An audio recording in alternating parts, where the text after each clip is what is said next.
Okay, so good evening. Firstly, thanks to EduKit for the invite to speak, and I'm going to talk to you guys what amounts to a little bit of a critique of mine of assessment for learning. Not to say it's all bad, but I want to talk a little bit firstly about effective snapshots of learning, not snapshots that are meaningless. And then hopefully we'll do a little bit of audience participation as well. So we'll be using Plickers. Raise your hand, has anyone used Plickers before?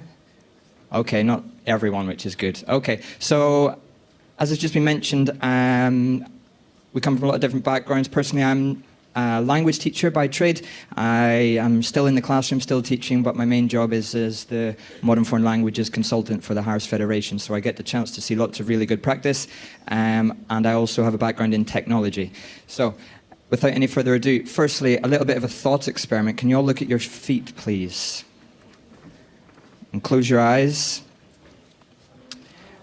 And I'd like you to answer the question, what is assessment for learning?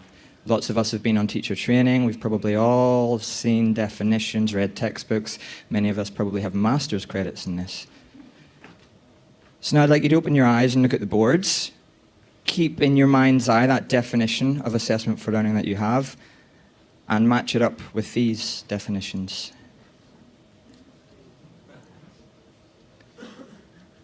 So we have hoop jumping gimmickry, a woefully wasted opportunity, and from the godfather of MFL himself, Dylan William, he says how it's been interpreted as an example of policy diffraction. So let me tell you very briefly a little story. It was when I was early in my teaching career, and my brand new Year 7 class, I think it was early September, they were waiting to go in. It was the first time that I was about to teach them French. That's my specialty subject. And as they were lining up with their backpacks still on two shoulders and their smiles still on their faces, I thought, while the other class is coming out, I'm going to very, very quickly see what they might have learned from primary school. So I went to the first student and I said, "Bonjour." "Hi, sir."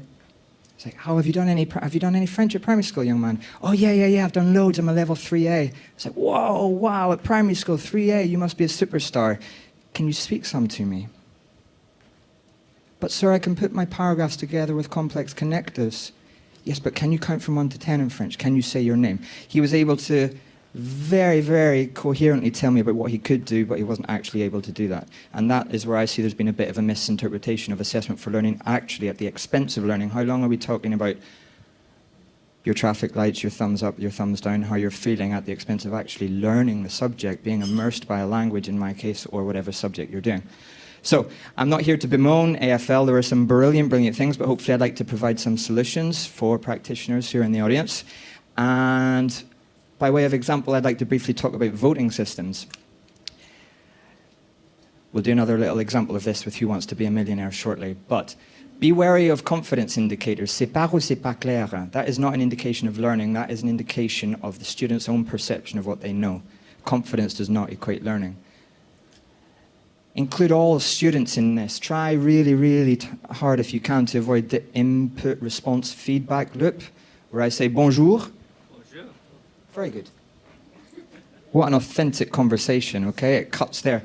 Can you include all students in this? As AFL talks about very extensively, use hinge questions, questions that are designed to indicate whether students do or do not actually know the concept that you're trying to teach. Streamline the response mechanisms. Do we really need many whiteboards? I think they're great, they're really good. But my goodness, a class of 30, if they've all got a rubber and a marker and a whiteboard and a plastic pocket, that's 4 times 30, 120 bits of stationery floating around your classroom. Or you could vote 1 to 4 on your fingers. Might be a little bit easier. Provide a count. This is a really important one, and I'm going to speed up because I'm aware of time ticking away. Use blind voting as well. We'll show an example of this. Scale of understanding. So close your eyes again. Raise your hand up according to the height that you think you could define AFL. Do it, do it, do it. So keep your hand down if you've not a clue what's going on. Put your hand up right in the air if you're going to come up and replace me at the front of the class and explain it to everyone. I see a lot of hands going down. Okay? So, and activate others. So once you get feedback from this voting mechanism, activate others. So yes, you voted for this, you voted for that. Why is that answer right? Why is that answer wrong? The main, most important point is that then you take something from that information. It's great to do assessment for learning, and then leave it by the wayside and not actually do anything with it. So it's your responsibility to gauge the answers and then respond. Highlighted in red are what were actually the initial kind of the essence of AFL. So it's not innovative, it's been there, but it's been hugely misinterpreted. So, very quickly, get your voting systems ready. You're going to vote with 1, 2, 3, 4. Now, I could say raise your hands, and you would all do it at different times. We'd have some people going here, we'd have people looking around and cheating off their neighbour. So I'm going to introduce a count after 3. Comment dit-on I ate or I have eaten in French? Is it answer 1, 2, 3, or 4? After 3, 1, no, not too early. 1, 2, 3, vote.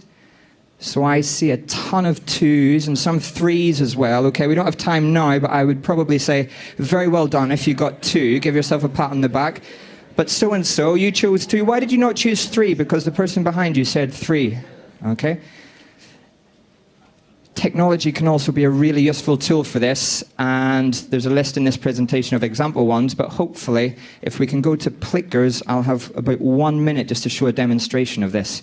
So you should have a Q code at your feet, people who are sitting near to me. The way that this works is that you hold the card in the orientation of the answer you wish to tell me. So A along the top, if your answer is A, B along the top, if your answer is B, C, and D.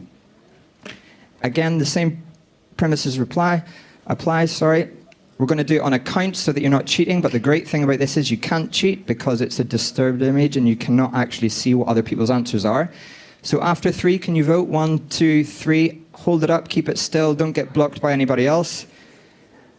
And what I'm going to do is I'm going to use my phone, and you should see the number of your key code ping up automatically.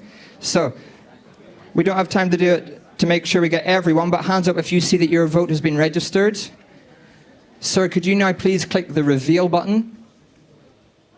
These were the people who got it right. It was a tricky question. I looked this up on the internet before.